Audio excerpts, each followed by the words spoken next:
Nuestro primer invitado de la mañana es el periodista Demetrio Olaciregui. Él, pues, como todas las semanas, ha estado publicando los Varela Leaks. Pues esta semana tiene uno llamado Algunos pecados del varelismo, otro sobre la descoordinación que había en el gobierno de Juan Carlos Varela y que se veía superado por las situaciones frecuentemente. Además, hablando de que tenía como objetivo destruir al PRD y acabar y desaparecer a Cambio Democrático. La de hoy, bueno, sobre cómo se estaban maquillando las cifras tanto de desempleo como de crecimiento. Demetrio, bienvenido y buenos días. Demetrio Olaciregui, buenos días. Buenos días, Fernando. Bueno, haciendo un resumen de lo que han sido tus escritos sobre los Varela Leaks de esta semana, todos publicados en el segundo.com.pa. A ver. Bueno, Fernando, aprecio mucho que me des este espacio cada miércoles. Estoy aquí tratando de organizarme para la entrevista de hoy.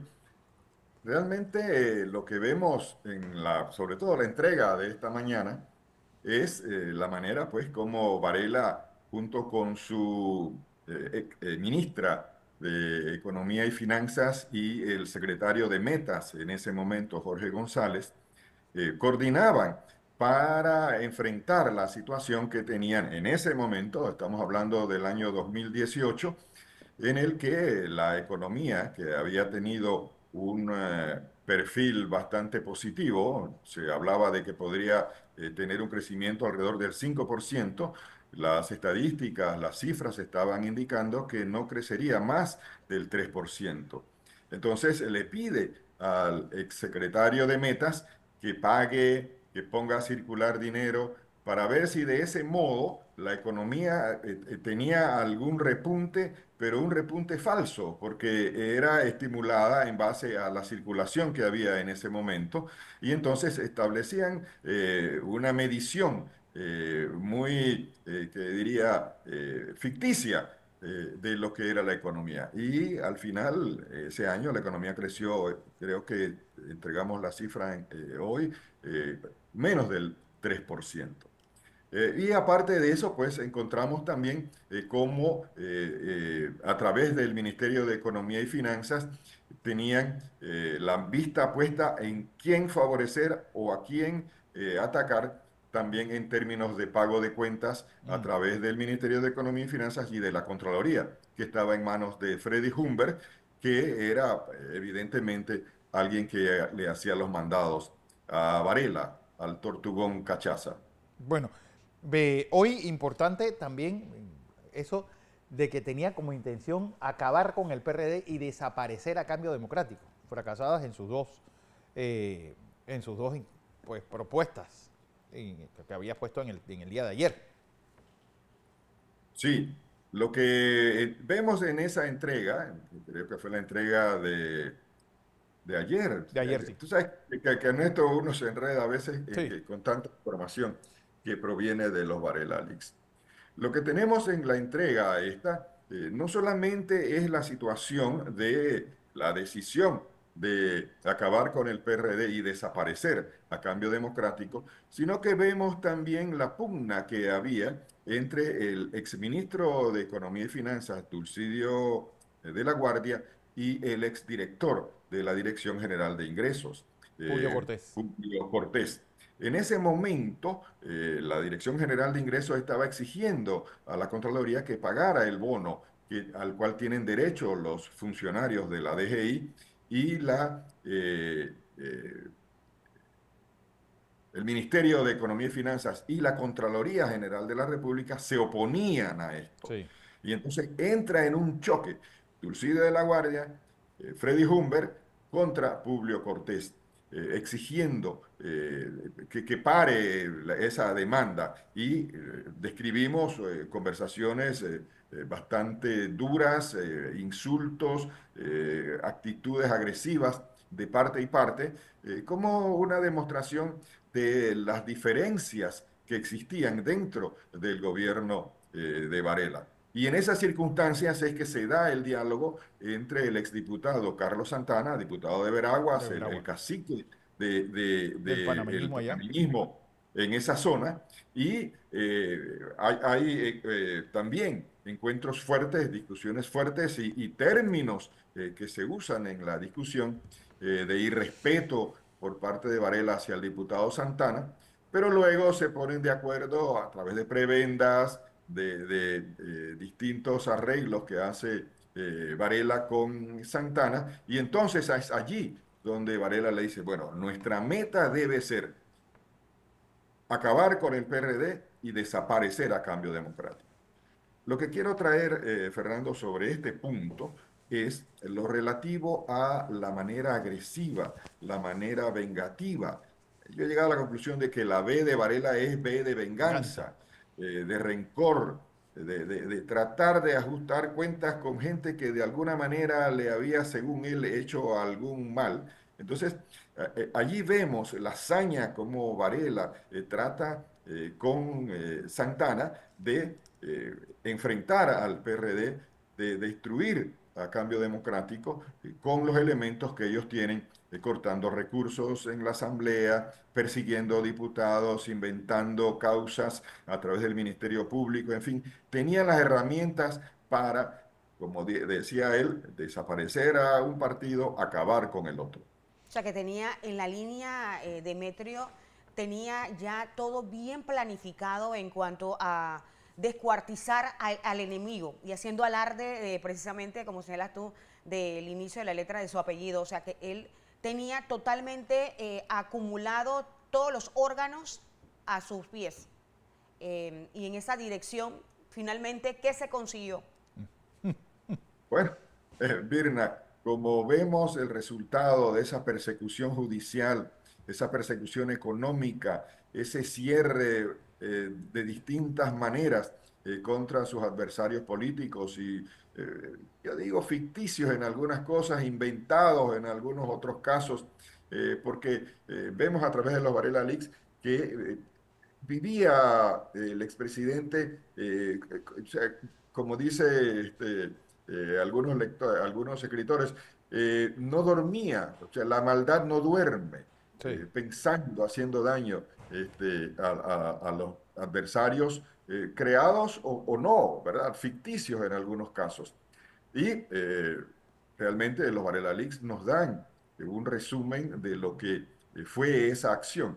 Una acción en la cual logró muy poco realmente, porque hemos insistido de los 85 expedientes que formaron, que inventaron, que crearon en el Consejo de Seguridad y en el Ministerio Público, realmente muy pocos de esos tuvieron resultados, porque eran mal armados, porque no tenían los fundamentos jurídicos requeridos y porque estaban también fundamentados en falsedades y en situaciones que no eran verídicas. Entonces, yo te diría, el resultado lo tenemos. Un presidente que no puede salir a la calle, Sí. totalmente enfrentado con la ciudadanía, desprestigiado, desacreditado en Estados Unidos como un corrupto, no tiene visa para viajar a Estados Unidos, no puede salir del país. Y cada día que pasa salen nuevas revelaciones sobre lo actuado por un gobierno que realmente se dedicó a perseguir, no hizo nada por el país. Y lo peor, no sé si sería lo peor, pero diríamos, Fernando y Virna, cuando Varela le plantea a su amigo Filipo Sosa que él necesita 5 años más en Imagínate. el poder, porque en 5 años más él cambia al país. Imaginémonos Bueno, qué los cambios hubiera también son para sucedido. mal, ¿eh?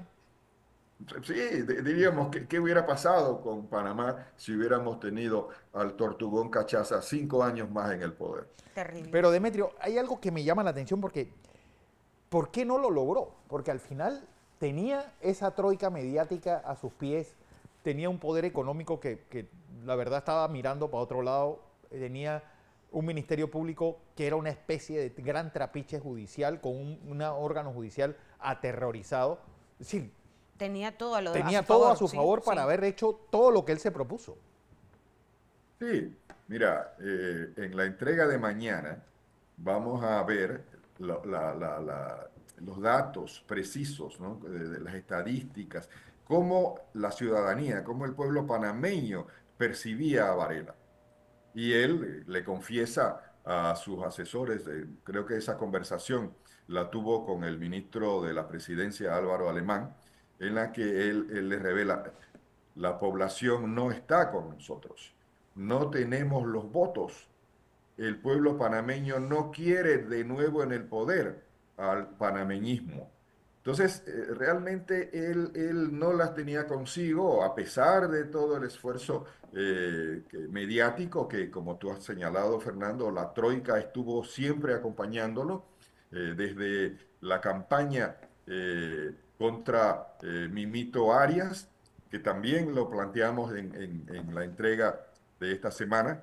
Él sabía que la población no estaba con él. La ciudadanía lo percibía muy mal, no había obras, no había acciones, eh, todo estaba envuelto en corrupción, los planes del Ministerio de Vivienda, como sabemos, los techos de esperanza, todos esos programas nacieron envueltos en corrupción, terminaron en corrupción y muchos no fueron concluidos. Sobre costos, en fin, todo lo que conocemos que fue el comportamiento del gobierno de Varela a través del Ministerio de Obras Públicas, del MIDES, en fin.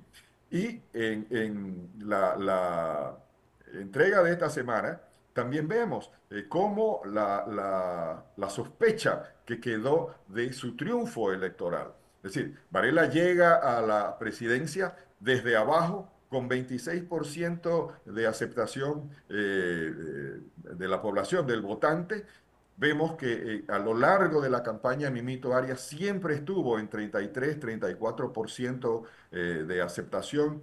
En segundo lugar, Juan Carlos Navarro. Y en último lugar, Varela. Entonces es sorprendente cómo en días él logra subir 13 puntos, algo que no se había visto en la historia electoral panameña y que despierta sospechas. Hay denuncias de cómo se creó un programa a través de expertos de la India, que el fraude se hizo en Coclé, donde emigraron los votos de otros candidatos a Varela y al fin recibe casi 250.000 votos. Es decir, ¿de dónde salieron esos votos? ¿Cómo él subió 13 puntos de una semana para la otra? En fin, yo estoy convencido de que en esa campaña hubo un fraude, hubo una conspiración y lo he demostrado en otro tipo de artículos, cómo se coludieron los poderes económicos, cómo la troika mediática se formó en ese enero del 2014.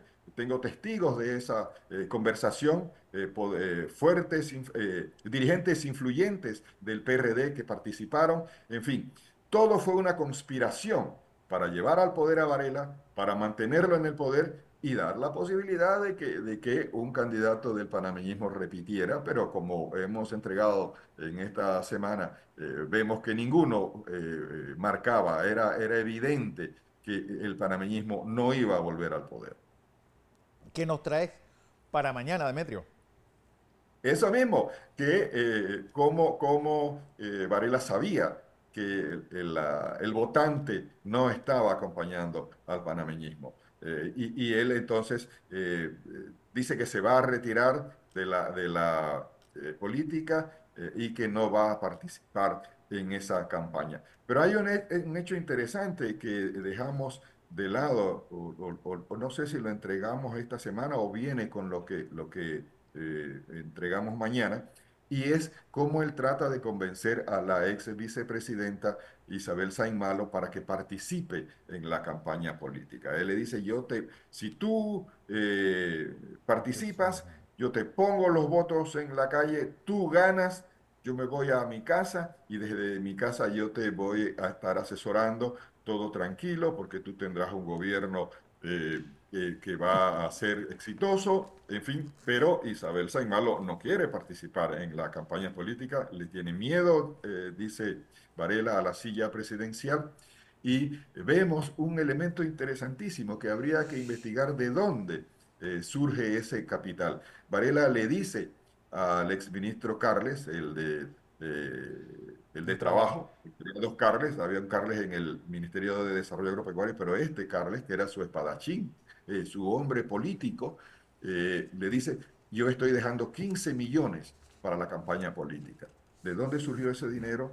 ¿Cómo lo acumuló? Es decir, hay ahí ¿Y elementos quién lo para usó? investigar.